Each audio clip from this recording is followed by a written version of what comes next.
Hello Tacticians, it's Nox here playing Warhammer 40k Tacticus, and today we're going to be having a look at the latest quest, which is Roswitha's quest. Now hopefully you're doing a lot better than I am, because unfortunately I've not been doing as well as I normally have, and it's probably down to the fact my Imperial agents are not as good as the rest of my lineup. However, I'm here to actually talk about which of these encounters you should be concentrating on. Now by all means try and max out your badges and indeed the points to open up the next crates. But here, I actually want to talk about some of these encounters are actually giving some very nice equipment which you need to upgrade your characters. The first one is in Uncommon Encounter 3, where you've got the writings. Now, normally this has got a 60% chance of dropping elsewhere, but here you've got a 75%, which is actually the same across all these encounters. They've all got a 75% drop rate, which is really worth considering. If you move on to Rare Encounter 1, and we have a look here, we've got the kill count. This is used across many of the characters to upgrade them. And again, instead of only a 33% drop rate, we're looking at a 75. Now, if you are now looking at specifically upgrading your sisters, you'll be wanting to look at Rare 2 and Rare 3, which is the Rose of Martyrs, which is, again, 75% instead of 25% elsewhere. And the Corset in Epic 1, which is again the 75%.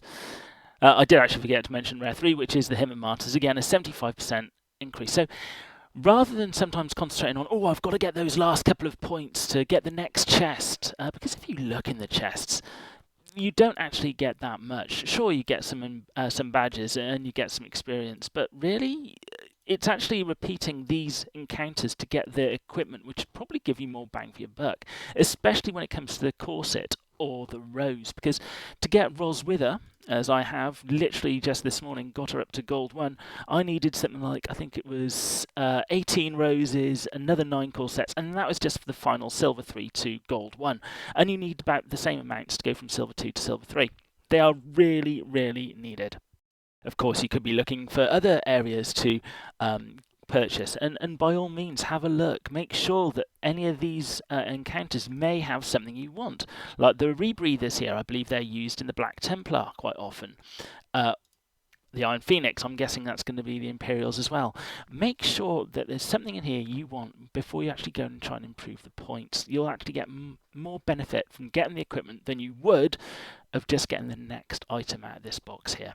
The other thing which is interesting to note, I will wonder if they're actually going to come out with the quest for the character that came out after Roswitha, which is, of course, Calendes. Now, if they come out with a quest for him, I imagine we'll end up getting ways of getting the Spirit Stone, or the Citronome here, or maybe the Wraithbone Plate. And if this is the next quest, it's going to be useful to know, because it means that they'll be doing their releases first, like we're doing with the Eldar Eldrian, and then later on we actually have a quest for the same character later on to help boost them up in the gear tier. So, should you buy the package which they're actually offering here, the quest bundle, to get you these extra Roswitha shards for every medal you've earned? Now, that is completely up to you. Roswitha is a fantastic character, and she's a star in whether you use her in Arena or in the guild raids. But I would say make sure that if you are buying this, you are going to unlock her, or if you've already got her unlocked, you'll actually get her to the next tier, or as close as you want to be to the next tier, because it won't necessarily guarantee you'll get there.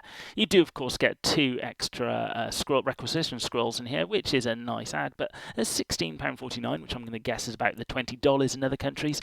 You've got to make sure you actually really need it before pressing the purchase button. So how are you getting on with Roswitha? Have you got them maxed out?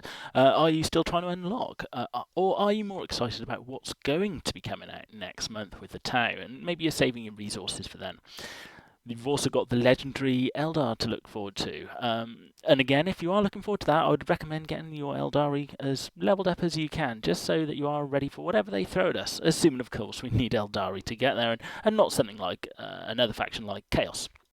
As always, I do enjoy hearing from you, so please like, subscribe and comment and do all those usual things, because it will help me hopefully become an official content maker for Snowprint in the future.